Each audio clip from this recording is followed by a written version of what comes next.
Hi, I'm Hazel. It is almost Saturday, so welcome to a brand new vlog. This week, my guild actually successfully re-cleared Heroic Taurus, which I was not sure was going to happen because the first time we cleared it, we had a vastly diminished raid size. And Coven in particular is a lot easier with less people, but we did re-clear it and it wasn't even that painful. I had like 2 extra hours off last night that I probably should have used productively, but I wound up instead repeatedly trying Hearthstone dungeon runs because I am addicted to Hearthstone dungeon runs. I don't know when to stop. Like, it's a perfectly good thing to say, I'm just gonna sit down with this cup of tea and try another priest run. And then it's very, very easy to then, you know, come back to your body a couple of hours later and go, what happened to me? I still haven't even won yet. I've been trying to finish the Hearthstone dungeon runs on each class, and it has been really, really fun. But hard. I'm not very good at it. I think I make poor decisions trying to go for like the really crazy decks. Like I try so hard for like a Battlecry Cthulhu or a Battlecry Dragon deck or something else similarly like combo-y that I just pass up on like really good value treasures and cards and wind up with decks that just don't work. Anyways, in WoW, not a whole lot new this week, but we are seeing more and more things come onto the 7.3.5 PTR. One of these days, which I'm going to kind of re-download and actually go poke around in and see what's actually playable. My prediction for the 7.3.5 PTR, and I've mentioned this before, is that a lot of the content that we're seeing on there, such as allied races, will not drop when 7.3.5 drops, but will be kind of like, you know how when they release a raid patch like 7.3, they don't actually open up the raid until later. I think that the files for the allied races are going to be included in that patch, but we're not actually going to get access to a number of the features, such as the allied races, until the Battle for Azeroth pre-order becomes available, at which time you'll be able to pre-order the next expansion and then unlock them. That's not a guarantee, that's just my prediction, but that's kind of how I feel things are going to turn out.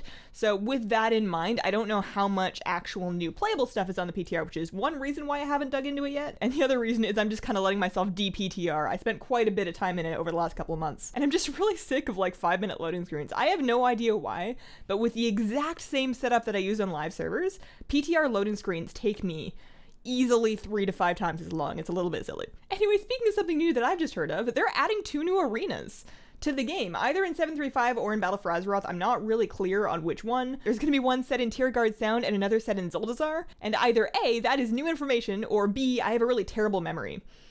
Did they mention that at BlizzCon? Anyways, that's always kind of exciting. It has taken me like an entire expansion to get used to the 2 new arenas that we got in Legion, so I guess that means it's about time for me to get horribly confused about 2 more. I'm really interested to see what the layout of those new arenas looks like and whether they're trying to like fill in gaps within the current arena map pool as far as things like size and pillar size and spacing and whatnot, or if they're going to try something like new and crazy and weird.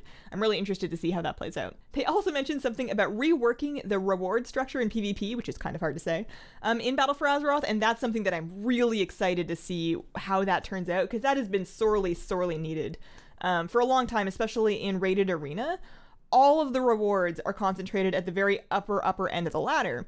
And for a lot of people that just kind of want to casually get into PvP, they see that cool player on the Glad Mount, they see people with the cool enchants and the tabards, and they go, cool, I want to try PvP and get that. And then they start doing PvP, and then they look up the rating structure and they go, wow, that feels a little bit unattainable. So I'm really hoping that the reward structure is cosmetic based, and I also hope that it includes a wider variety of rewards sort of spaced through the ladder, so people of a variety of skill levels can still look cool and get enjoyment out of doing PvP. Right now, I feel like there's this kind of vibe in the PvP community that if you're not good, you shouldn't bother.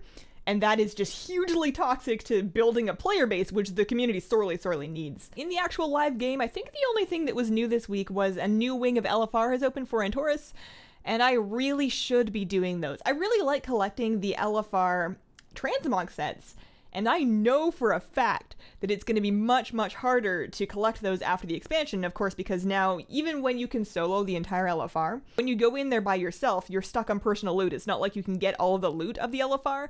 It's the main reason why I've just given up on farming the Dragon Soul LFR set. So I know I should do it now. I should probably just make it a habit of doing LFR on stream. That sounds like a really smart idea. Because otherwise it's one of those things that I'm like, yeah, I should do that. That's a good idea. And then, like, I never seem to have a time in my life where I have like an extra 45 minutes to an hour and I'm like, you know what I want to do with some LFR? That doesn't really happen to me. I gotta either scratch out some time or just give up on those transmog sets. One of those 2 things. Questions from this week. Patrick asks, now that you have pretty much all the pets you're going to get in this expansion, would you consider showing us some of your favorite teams? So, it's a good question. But the thing is, I don't think I really have favorite teams that you don't really know about. there's kind of like a natural progression of pet battles in an expansion for me. Early in the expansion, especially when I'm figuring out strategies and making videos, I do a ton of them to, you know, create the strategies and make videos. And once I've kind of done that, what I usually end up doing for my own day-to-day pet battling is I'll have the teams that I use saved in Rematch mostly. My Rematch strings are kind of a mess right now, but generally speaking, I have the team that's in the video just saved in Rematch. And then whenever I need to do that world quest, I just kind of, the Rematch pulls the team up, and then I do it the same way that I've done it since the beginning of the expansion. I don't really come up with new teams, and I don't really have like a multi-purpose team. I pretty much just save pets for everything that are specifically tailored to that encounter. I would love to share with you my favorite PvP pet battle teams, but I don't do PvP pet battles, and I should. I want the Stunted Direhorn, and I feel like that would be a fun thing to do on streams and maybe in a couple of PvP pet battle videos, although I don't know what kind of person would ask for those. I probably should. It's just one of those things that I recommend you don't hold your breath for. Adam asks, "Hey Hazel, I was wondering about your expansion posters. Do you have the rest of them too, i.e. Legion, BC, and Wrath, and where did you get them? My inner geek is digging it." So I have, and actually I might be able to show you. I'll try and like, I don't know how I'm gonna crop this, but right now you can see the 5 of them that I have. If I like, yeah, there's those ones. Those are all the ones that I have. So one of them always kind of lives on the other side of the plushie shelf just because that is the extent of the wall space that I have behind me. I am missing the Wrath one. I do not have a Legion one, and the reason for that is when I bought them, the Wrath one wasn't available. And I got them from the Blizzard Gear Store. I got them all during the Blizzard Gear Store spring sale, so I paid a fraction of what the full price was. And I actually went to check the Gear Store this morning to see kind of what availability is on those, and I think they're gone.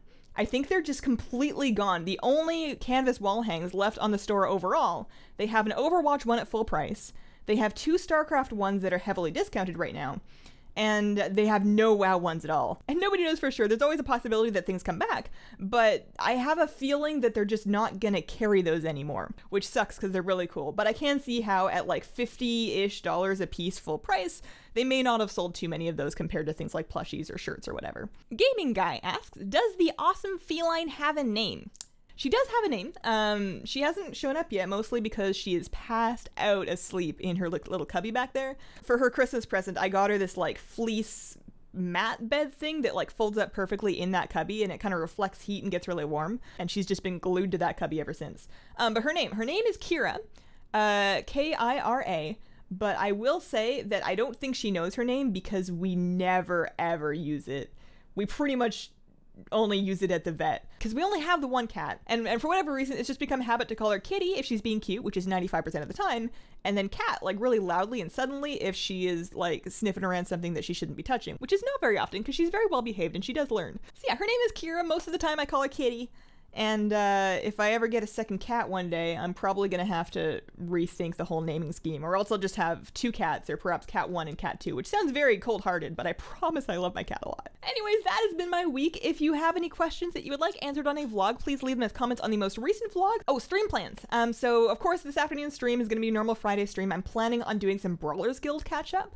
I will be doing, or at least I'm planning on, another Tuesday morning stream. A couple of you might have noticed that I did like a sneaky Tuesday morning sort of EU friendly stream. It was at 9 a.m. my time, so 9 a.m. Pacific time. You can type that into Google and find out what time that is locally. And that was like a shorter one, just kind of like a tea and mount runs kind of thing that I would like to make regular. I can't guarantee it, but I think I can probably manage an hour on Tuesdays. And then there's also going to be a baking stream this week, and that is going to be on Thursday at 11 a.m. my time, and we're doing, I've forgotten, but it's like a savory lunch type thing. Anyways, that's Thursday at 11. So that's live stream plans for the week. Thank you so much for watching, and I hope you have a wonderful, wonderful day. Bye!